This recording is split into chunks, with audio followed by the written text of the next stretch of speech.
Mesdames et messieurs, bienvenue à ce nouveau numéro de votre magazine ActuBuzz. C'est un réel plaisir de vous savoir nombreux en train de suivre cette émission qui va s'articuler autour de l'actualité comme d'habitude. Et aujourd'hui, nous allons faire les points sur les révélations autour de l'assassinat de Floribert Chebeya, cet activiste des droits de l'homme assassiné, dont le corps a été retrouvé vers Mitaine, c'était le 2 juin 2010, 11 ans après.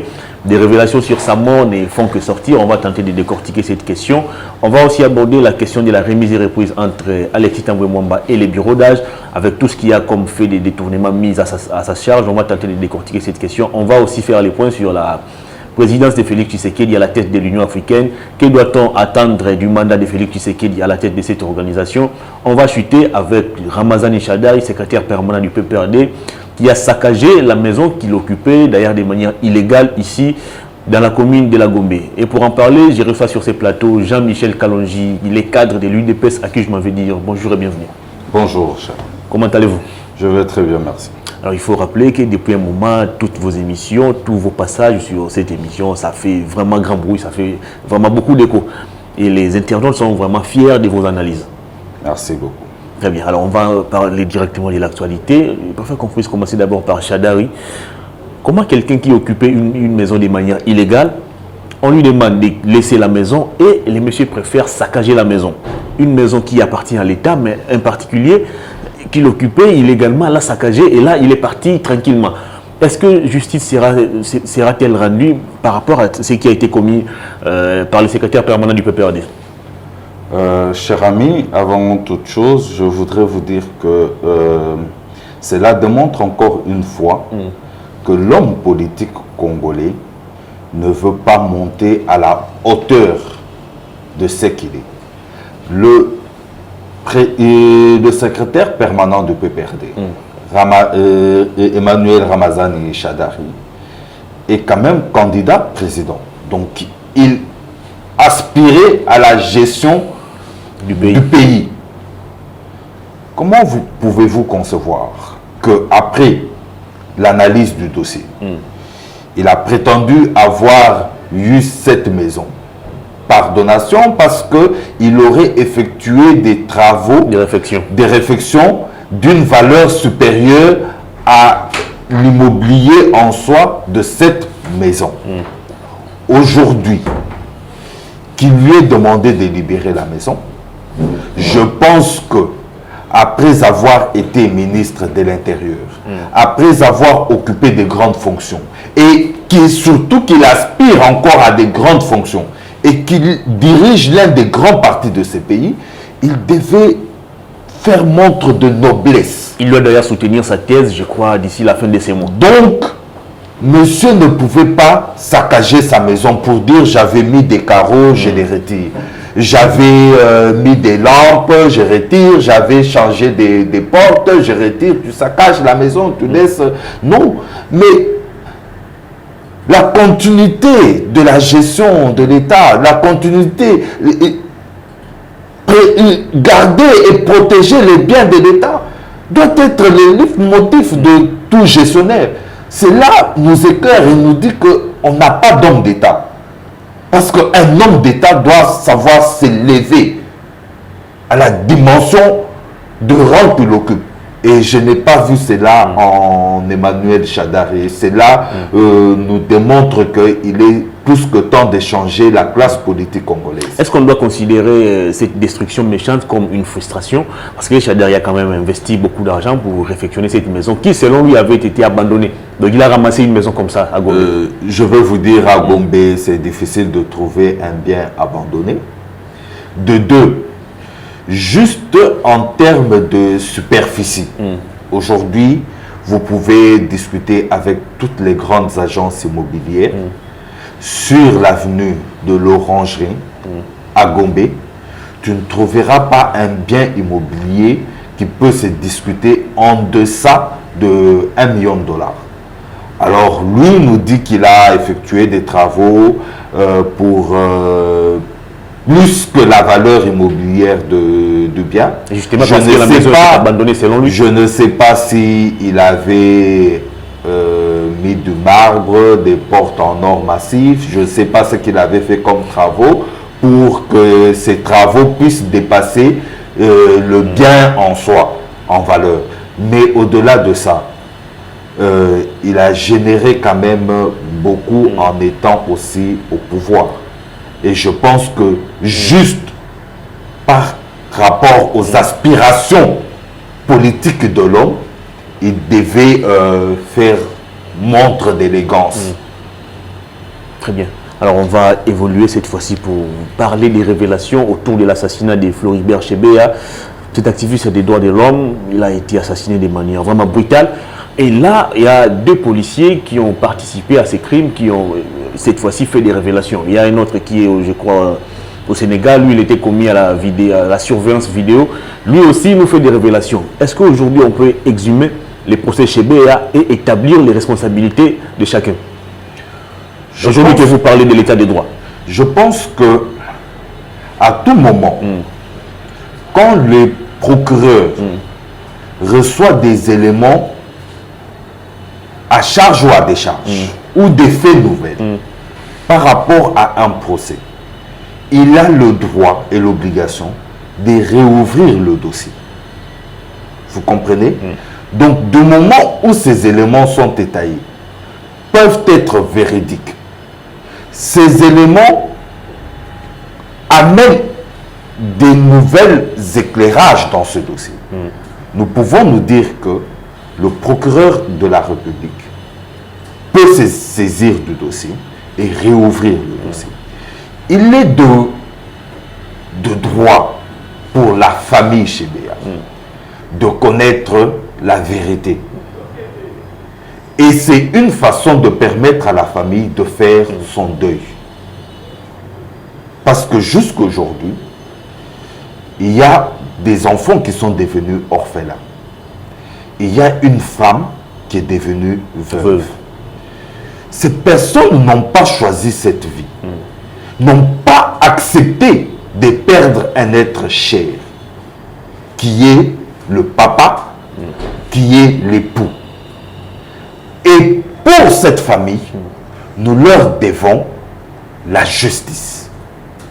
Si le procès Chebeya n'a pas donné les révélations, n'a pas rendu justice, qu'il s'avère que jusqu'aujourd'hui, il y a des personnes qui vivent aisément dans ce pays, qui jouissent de leur liberté sans être inquiétés, alors que d'une façon ou d'une autre, ils ont été complices, co-auteurs de ces crimes.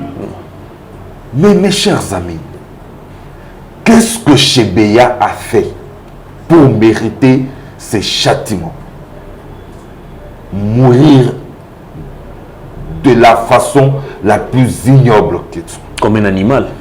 Tué comme un animal, jeté dans la route comme ça. Dans la route, dans les véhicules. On a même voulu maquiller cette scène en déshonorant la personne. Vous imaginez pour cette épouse qui connaît la valeur de son homme, aujourd'hui puisse penser que voilà, son homme a été trouvé décédé avec ceci, ça déshonore toute une famille.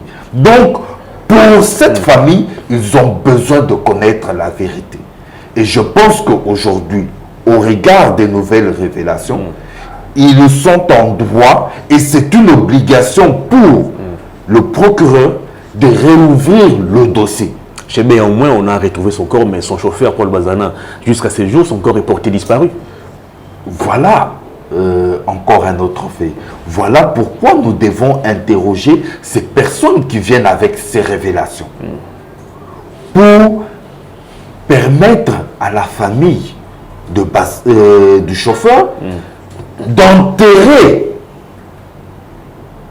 leurs membres de famille. Ce monsieur, aujourd'hui, on ne sait s'il a été jeté dans le fleuve, on ne sait s'il a été enterré, on ne peut pas... Il serait enterré dans une ferme privée d'un officier de l'armée, je crois, selon les révélations faites par les... Oui, vous savez, nous sommes dans le conditionnel.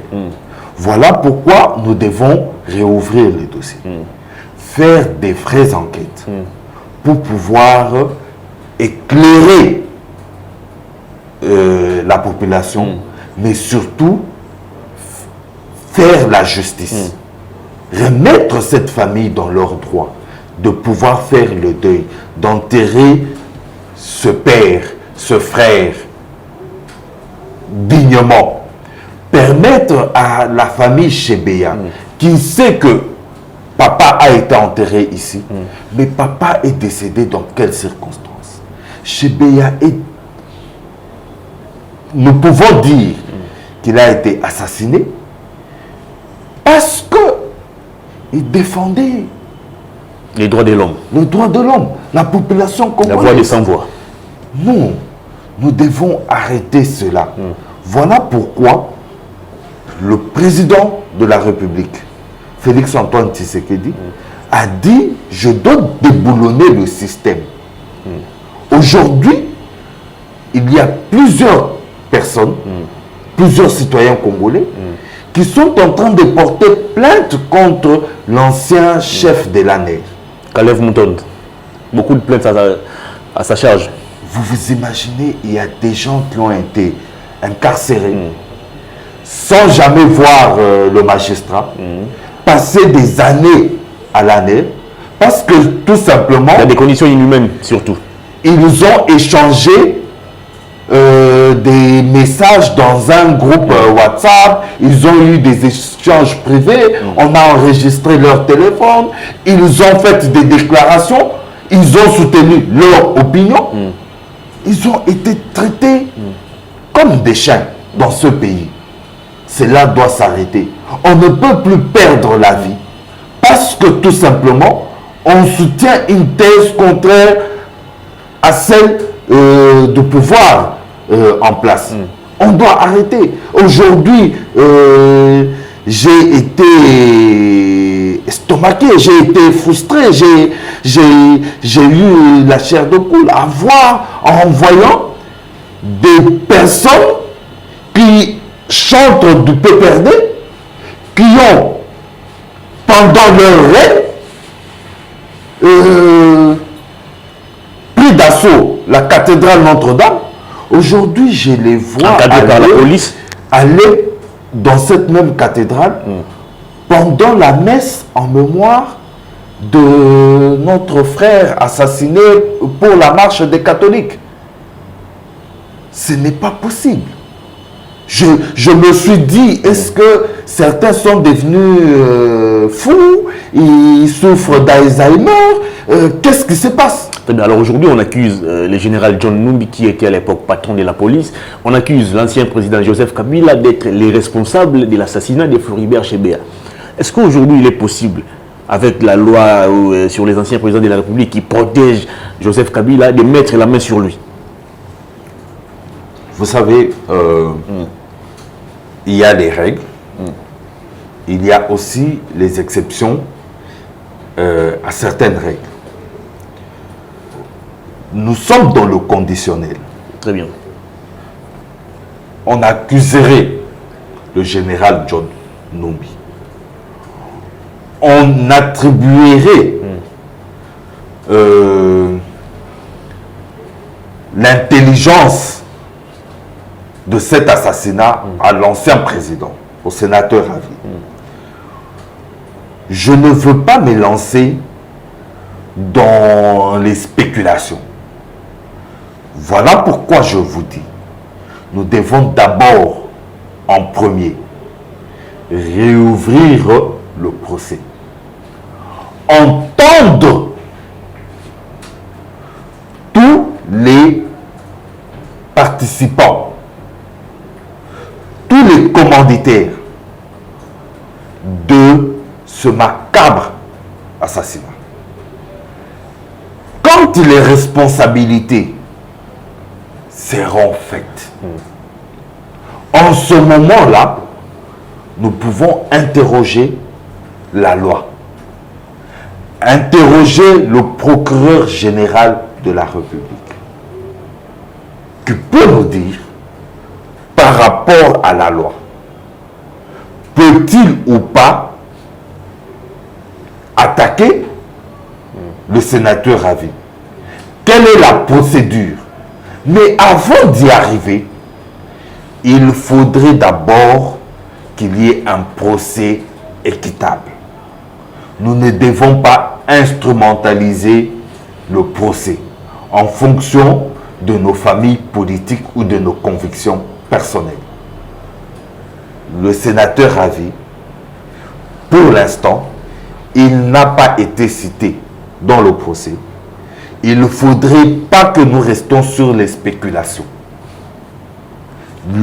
Ce que nous souhaitons, c'est un procès équitable, qu'il y ait réouverture du dossier chez Béa. Pourtant, lorsque vous entendez les discours de ces deux messieurs qui ont fait des révélations, pour eux, l'ordre était venu de Joseph Kabila et, comment il s'appelle, John Numbi n'était là que pour faire l'exécution.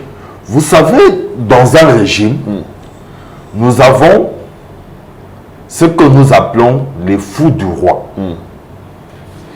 Qui pensent bien faire. Un peu comme on le voit aujourd'hui aussi avec vous. Qui pensent poser des actes. Qui font croire que tout ce qu'ils posent comme acte engage les chefs de l'État. Engage le chef de l'État. Alors que le chef de l'État peut ne pas être au courant. Voilà pourquoi je vous dis, il faudrait un procès équitable, définir les responsabilités. Et c'est en ce moment-là que nous pouvons nous dire X, Y personne est impliqué, doit subir la peine, on doit ouvrir un procès à l'encontre de tel et de tel. Voilà la réalité. Au jour d'aujourd'hui, n'allons pas dans les spéculations, parce que nous ne savons pas les motivations réelles de toute personne. Est-ce que ces personnes qui parlent aujourd'hui ne parleraient-ils pas juste parce qu'ils ont besoin d'avoir l'exil politique dans le pays où ils sont, d'avoir une protection et d'être rémunérés, d'être entretenus? Donc n'allons pas dans les spéculations. Il y a un procès qui aujourd'hui on sait voir que Chebeya a été assassiné. Il ne serait pas décédé d'une mort naturelle. Son chauffeur est porté disparu au jour d'aujourd'hui. Nous devons retracer cette journée, retracer les faits, ouvrir tout le dossier. Et après cela, nous pouvons définir des responsabilités. Très bien. Voilà comment un État de droit devrait fonctionner. Très bien. Alors, à son accession au pouvoir, Félix Tshisekedi, chef de l'État, nous a promis qu'il n'allait pas fouiner dans le passé. Mais aujourd'hui, nous avons l'impression comme si le passé se fouine de lui-même. Il y a des langues qui se délient. J'ai reçu la semaine passée les enfants d'Armand Tungoul qui ont témoigné aussi, qui ont fait aussi des révélations par rapport aux circonstances de la mort de leur papa, de leur oncle Armand Tungoul. Ils accusent eux aussi Joseph Kabila et Kalev Muntond cette fois. Alors, est-ce qu'au regard de tout ce qui s'est fait aujourd'hui comme révélation, est-ce que le président de la République ne peut-il pas impulser la justice afin qu'on puisse réouvrir tous ces procès, établir les responsabilités, voir qui a été impliqué, qui n'a pas été impliqué? Vous savez, la justice, nous devons l'appliquer. Le président de la République a dit qu'il ne va pas fouiner dans le passé. Fouiner dans le passé, c'est au regard de la gestion de la res républicaine. Mais, en est-il de tous les crimes? Les violations des droits de l'homme, les massacres. Armand Tungoulou est décédé dans les cellules de l'ANER, je pense. Ouais. Quelles étaient les conditions d'emprisonnement? Lambert Mende nous a dit qu'il s'était étranglé. Je vous dis, c'était des communications institutionnelles. Aujourd'hui, il faudrait ouvrir une enquête réelle. Parce que lui aussi, il y a des personnes chères à qui il manque aujourd'hui. Il y a ces enfants qui sont restés, ils nous ont même révélé qu'ils ont passé 10 ans dans l'exil parce qu'ils ne pouvaient pas rester ici. Il y avait des pressions sur eux, ils étaient traqués. Voilà pourquoi il faudrait réouvrir tous les dossiers. Il faudrait aujourd'hui une réelle justice. Le président Félix Tshisekedi est pour même des juridictions transatlantiques. C'est une question que ce qui peut ne pas être traité par nos juridictions ici puisse être traité par une juridiction supérieure. Donc, laissons la justice faire son travail, impulsé par le chef de l'État, qui veut réellement et qui exige un État de droit. Il faudrait rendre justice à tout citoyen congolais. Chaque citoyen congolais a droit à la justice. Après cela, n'est pas fini, c'est lié à un accord politique. Aujourd'hui, vous savez tous que l'accord FCC cache a cessé d'exister. Il y a des faits troublants qui imposent que l'on puisse s'y intéresser. Je ne peux pas, moi, citoyen congolais, dormir à l'aise si on ne réouvre pas le dossier Bokanga Lonzo. Ce dossier a englouti presque 300 millions de dollars. Matata Ponyo pense que vous avez politisé l'affaire. L'IGF est aujourd'hui à la solde du chef de l'État. Je vais vous dire une chose. Matata Ponyo nous a vendu un mythe. Qu'il est le meilleur gestionnaire. Il nous a dit qu'il était le garant de respect de la macroéconomique. Il nous a formé un gouvernement des technocrates. Alors aujourd'hui, je ne veux pas croire que cette même personne qui nous a dit qu'il était le meilleur de Congolais puisse trouver normal que l'on ait dilapidé 300 millions de dollars du contribuable congolais. Ça, je ne peux pas l'accepter. Si ce dossier n'est pas réouvert, nous allons tous commencer à faire des marches contre le président de la République. Parce qu'on doit réouvrir ce dossier. C'est nous qui payons les taxes. C'est nous qui payons l'impôt. Alors, on ne peut pas trouver normal que des petits messieurs se réveillent à un moment pour dire oui, c'est juste 300 millions.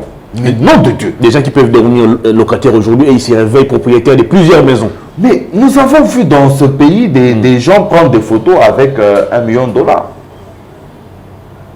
Est-ce que vous trouvez ça normal? Donc 300 millions sont partis dans de la fumée. On a des tracteurs aujourd'hui où tous les moteurs ont été enlevés, mis sur les bannières, sur les bateaux des autorités de ces pays. Nous jouons à quoi? Ce projet, nous l'avons vanté. Matata Ponyo a été reçu sur des grands plateaux à l'international pour vanter Bokanga Lonzo, la fierté de la RDC. Et aujourd'hui, ce grand projet, nous découvrons que ce n'était que de la poudre aux œufs. Et on nous dit, nous avons politisé ce projet. Mais non. Aujourd'hui, à part Bokanga Lonzo, nous devons poser la question qui, comment et dans quelles circonstances on a acheté le jet du gouvernement. N'oublions pas que Matata Ponyo a acheté un avion pour le gouvernement congolais. Cet avion est où aujourd'hui? Il est cloué au sol. C'était une épave. Nous avons eu aujourd'hui des avions achetés. Le vol inaugural, les avions nous présentaient comme presque neufs. Vol inaugural, l'avion s'est bloqué à l'est avec des honorables députés, des ministres dedans. Vous imaginez sur cette prise de risque? Et aujourd'hui, les citoyens congolais volent dans ces avions avec la peur au ventre. Alors, Matata Ponyo dit ceci. Pourquoi l'inspecteur général des finances qui mène ces enquêtes Ces conclusions, elle ne les dépose jamais à la justice, mais tout ce qu'elle sait faire, c'est publier ça dans les médias. Pourquoi l'IGF aujourd'hui ne peut pas déposer toutes ces conclusions aujourd'hui devant les parquets? Aller place de crier dans les médias. Vous savez, est-ce que l'IGF a déjà fini son rapport au Kangalos? Mais quand il finit le rapport, il va le déposer. Que Matata Mponyo arrête de faire tout bruit. C'est un grand homme d'État, professeur d'université aujourd'hui, Propriétaire d'une université, ancien ministre des Finances, ancien Premier ministre, ancien directeur de la BCECO. Donc il doit savoir rester aujourd'hui sénateur. Calme. Il doit savoir rester calme. Il doit pouvoir attendre calmement que le travail se fasse. Pourquoi est-ce que tu commences à t'agiter pendant qu'il y a l'enquête? Alors, Matata Mponyo n'est pas le seul. J'ai vu aussi Tambwe Mwamba répondre à l'inspection générale des finances. Pour lui, l'inspection générale des finances aujourd'hui fait un peu de l'extravagance. Il demande à Alexis Tambwe Mwamba de justifier les fonds perçus entre les mois de janvier 2019 et janvier 2020 ou 2021, je crois. Alors, Tambwe Mwamba a répondu l'IGF en disant, lui, il a pris ses fonctions au mois d'août 2019. Il ne peut pas justifier tout ce qui s'est passé avant lui. Est-ce qu'aujourd'hui, on doit considérer l'inspection générale des finances comme étant une structure qui n'est là que pour traquer les acteurs politiques? Vous savez une chose. Aujourd'hui, nous avons une inversion des valeurs dans ce pays. Aujourd'hui, quand on est un homme politique congolais, c'est synonyme d'être riche. On devient riche quand on accède aux fonctions politiques. Quand on accède aux fonctions politiques. Alors que sous autres cieux, on vient servir. On ne peut pas devenir riche en politique. On devient riche quand on fait des affaires. Aujourd'hui, quel est le problème? Alexis Tambwe Mwamba dit, je suis devenu président du Sénat. Président à telle date. Mais c'est lui qui est le président du Sénat. Celui qui a géré avant, c'est le président d'âge. Ok? Il n'est pas responsable. Est-ce que Tambwe Mwamba, quand il a fait la remise-reprise avec le président du bureau d'âge, s'est-il plaint de la gestion du président du bureau d'âge? Ou a-t-il validé le rapport financier et la remise-reprise faite avec le président du bureau d'âge? Donc, quand tu valides le rapport financier du bureau d'âge, obligatoirement, tu as validé cette gestion. Et que ces frais nous sont attribués parce que dans la remise-reprise, on te donne toute cette situation. Si Tambwe Mwamba nous avait dit qu'après la remise-reprise, après l'audit de cette gestion, après l'audit de fonds, il n'y a rien dans la caisse, je vois telle rubrique financière qui n'existe pas, ça serait autre chose. Et pendant ce temps que faisait l'inspection générale des finances? Mais l'inspection générale des finances n'est pas là pour venir chaque jour traquer les institutions. C'est quand il y a des preuves de malversation. Tambwe Mwamba, n'oubliez pas que nous avons eu une preuve tangible aujourd'hui. Que monsieur a fait retirer de l'argent. 2 millions d'euros. 1 million de dollars. 1 milliard de francs congolais. On ne parle pas de 100 francs, de 10 dollars. On parle des millions. Qu'il a fait livrer chez lui à la maison. Je ne sais pas si chez lui à la maison il a un coffre-fort et je ne sais pas ce qu'il avait comme moyen chez lui. Il a fait livrer chez lui à la maison. La seule preuve qu'il y avait d'argent. C'est le monsieur qui déclare avoir déposé l'argent chez lui. Si Ntambo Mwamba était décédé cette nuit-là, comment allions-nous récupérer cet argent? Parce que Ntambo Mwamba ne signe sur aucun document pour dire qu'on a déposé chez lui en gage ou sur son coffre-fort tel montant. Par après, il nous a dit que l'argent était remis sur les comptes des... Mais attendez d'abord, je voudrais que l'on puisse me définir cette première transaction. Les questeurs étaient à l'époque menacés. Selon lui, il y avait des gens qui au regard de toute cette situation, au regard de cette gestion des finances publiques confondues aux finances privées, l'IGF va vers l'institution Sénat pour interroger cette gestion. C'est vrai, il nous dit directement que oui, moi je n'ai pris la gestion qu'à telle date, vous ne pouvez me poser la question que sur telle situation financière. Tout ce qui s'est passé avant... je ne sais pas. Ne l'engage pas. Mais qu'a-t-il fait du rapport financier? L'avait-il pas lui-même audité? C'est son équipe qui a préparé, qui a accepté cette remise-reprise. Qu'est-ce qu'ils l'ont fait? Qu'ont-ils fait des éléments leur transmis? Alors, Ntambo Mwamba a rendu les tabliers. La remise et reprise entre lui et les bureaux d'âge a eu lieu hier. Alors, aujourd'hui, il y a des observateurs qui pensent que Félix Tshisekedi veut clouer à tout prix Joseph Kabila. Vous avez fait partie Mabunda, vous avez fait partie Ilunkamba, Ntambo Mwamba est parti. Et aujourd'hui, vous vous servez des veuves, des enfants, de tous ces gens qui ont trouvé la mort sous Kabila pour aujourd'hui clouer définitivement et tourner la page Kabila. Qu'est-ce que vous en dites? Le président honoraire, le sénateur à vie, Joseph Kabila Kabange, est avant tout un partenaire du président de la République. Il l'est toujours? Mais je vous dis que l'accord que le président de la République a mis fin, c'est l'accord FCC-Cash. Donc le chef de l'État ne nous a pas encore dit qu'il a mis fin à l'accord avec Kabila. Donc outre l'accord FCC-Cash, il y avait aussi un accord privé entre Kabila et Félix, oui. Qui garantissait à Kabila que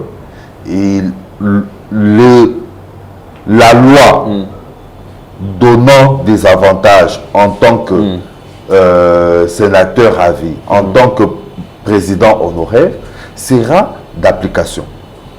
Donc, le président Félix Tshisekedi... Est-ce qu'il revenait à Félix Tshisekedi garantir à Joseph Kabila tout ça? Alors qu'il y avait déjà une loi qui était en place. Mais vous savez, dans ce pays, nous sommes habitués à ce que les lois ne puissent pas être respectées. N'oublions pas que Patrice Emery Lumumba a été arrêté pendant qu'il était Premier ministre, tué dans ce pays. Donc, vous pouvez être protégé par la loi, mais le régime en place dit autre chose. Dans ce pays, on a interdit à la famille Tshisekedi, on les a empêchés d'enterrer leur père. Par les mêmes Kabila qui est aujourd'hui votre partenaire privilégié. Vous voyez, au-delà de tout ça, voilà la grandeur de l'homme. Félix Tshisekedi a accepté de serrer la main et de vivre avec Joseph Kabila. Regardez les images de toutes les rencontres entre Félix Tshisekedi et Joseph Kabila. C'est Félix Tshisekedi qui va vers lui, qui l'embrasse en tant que frère. Des belles accolades. C'est ça un homme d'État. Aller au-dessus de sa personne. Félix Tshisekedi l'a fait. Mais quand il a vu que nos partenaires du FCC ne respectaient pas l'accord, ne respectaient pas leurs engagements, mais surtout sa phrase célèbre: j'ai subi des humiliations personnelles.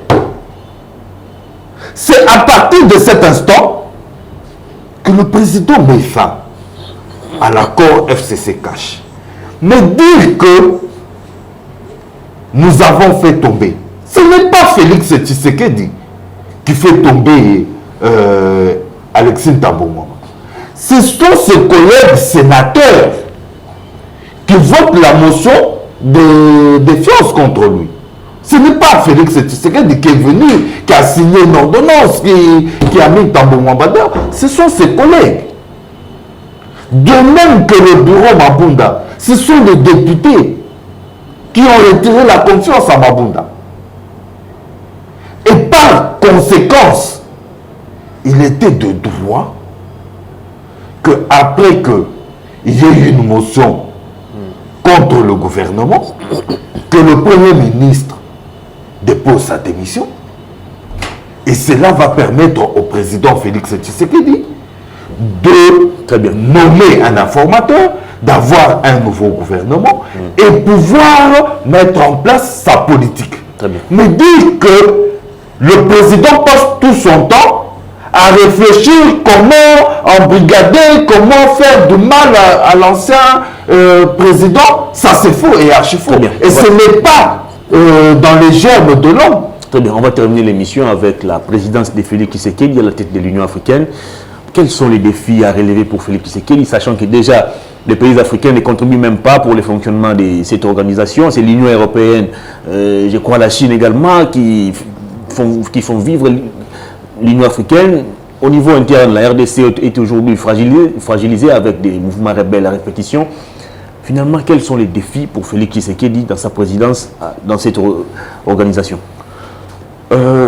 Le président Félix Tshisekedi a fait son discours,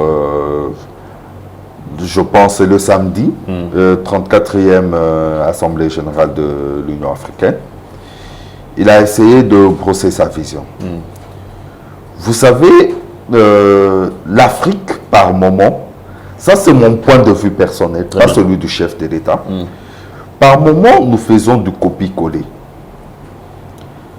Et nous avons une histoire différente que celle des autres institutions et des autres pays. En Afrique, c'est l'État qui a vu le jour avant la nation. Aujourd'hui, nous sommes dans l'Union africaine, mais vous allez voir que il est difficile d'instaurer la démocratie dans tous les pays africains. Ce sont des us et coutumes africaines.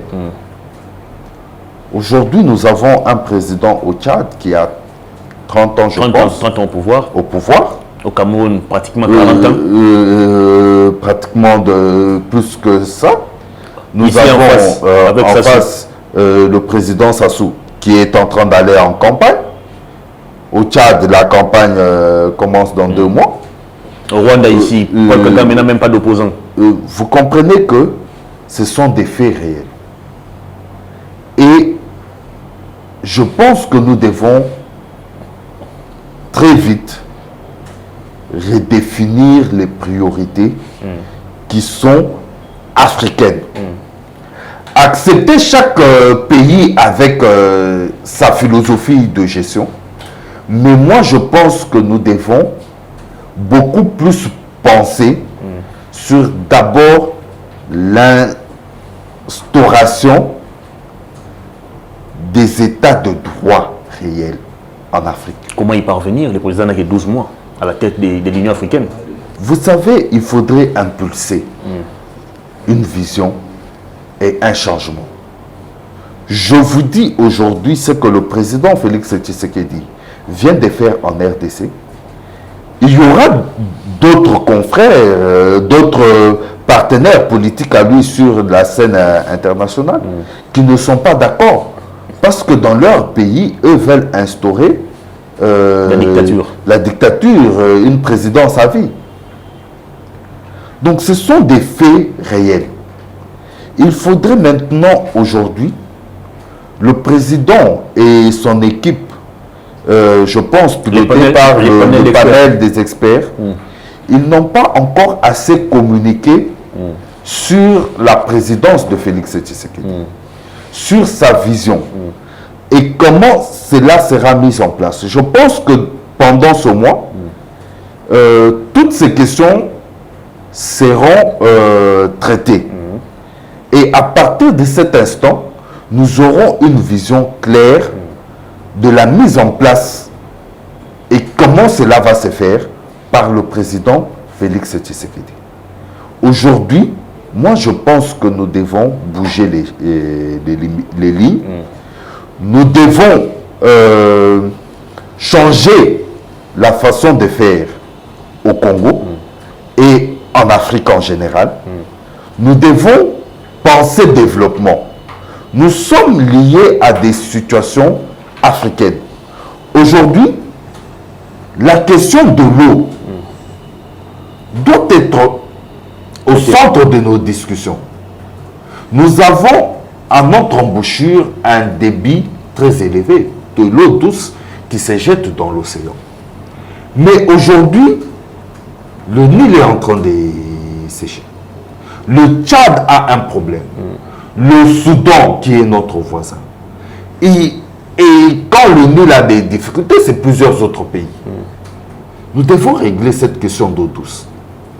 Nous devons régler la question de l'électricité en Afrique. Nous avons une capacité très forte ici chez nous.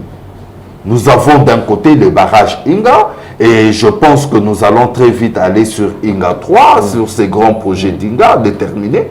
Mais nous devons desservir toute l'Afrique. Donc ce sont des questions de développement économique. La question de la bonne gouvernance, qu'il faudrait l'insécurité. L'insécurité, nous devons en discuter. Et nous devons mettre cela au centre des discussions. Aujourd'hui, vous n'allez pas nous dire que l'insécurité à l'est du pays ne profite pas à nos voisins. Pour faire la guerre, il faut avoir une base arrière. Et la base arrière de toutes ces milices, c'est dans les pays voisins.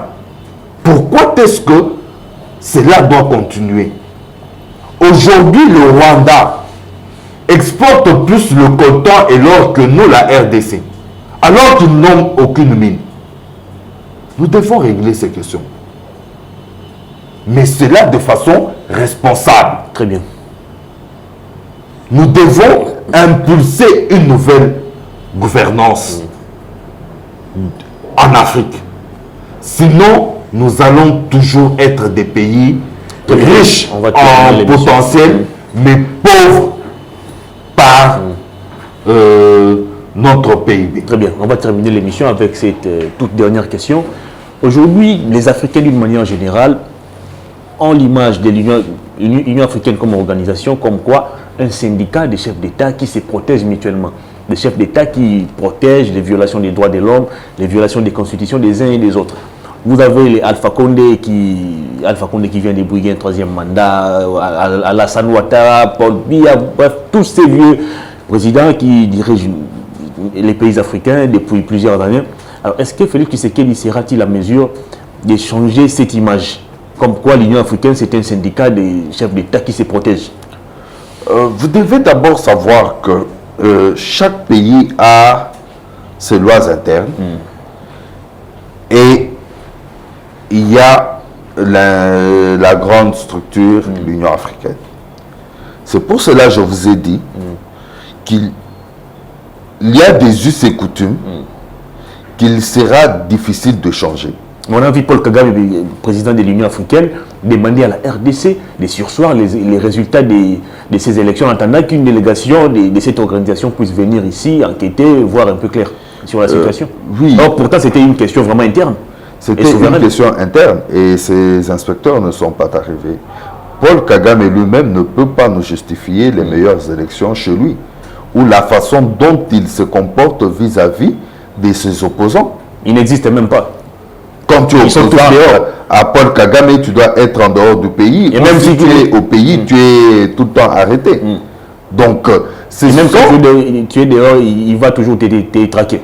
Oui, donc ce sont des habitudes qui survivent avec le temps en Afrique, qu'il faudrait changer. Très bien.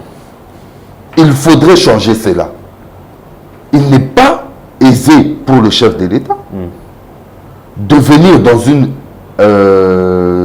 institution, alors que lui n'est président il y a 2 ans, trouver des personnes présidents depuis 30, 40 années et dire que vous devez arrêter avec ça, organiser des élections, ne pas vous présenter aux élections dans votre pays, ça sera difficile.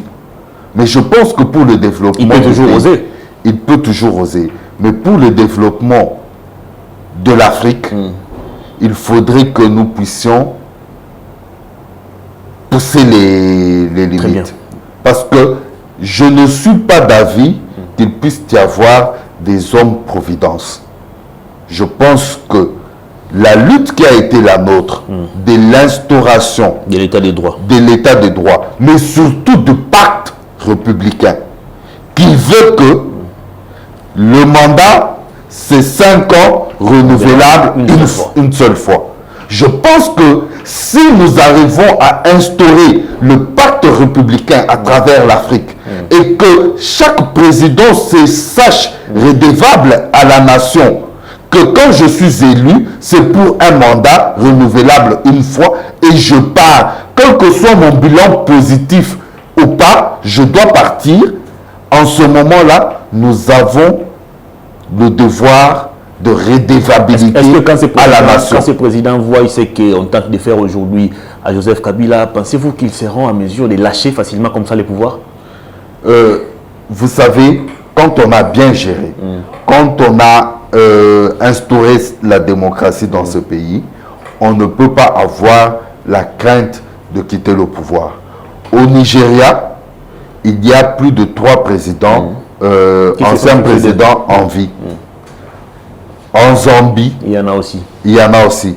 Au Ghana, il y en a. Il y a même un président qui vient de décéder. Donc, il ne faudrait pas avoir peur quand on a bien géré. Très bien, l'émission est terminée. Monsieur Jean-Michel Kalonji, merci une fois de plus pour votre disponibilité. Je vous remercie du temps encore. Merci. Fin de cet entretien, mesdames et messieurs, merci de votre sympathique et réelle attention. Merci à Badjo qui était derrière les 2 caméras pour vous proposer ces très belles images. Au revoir d'ici là, portez-vous bien.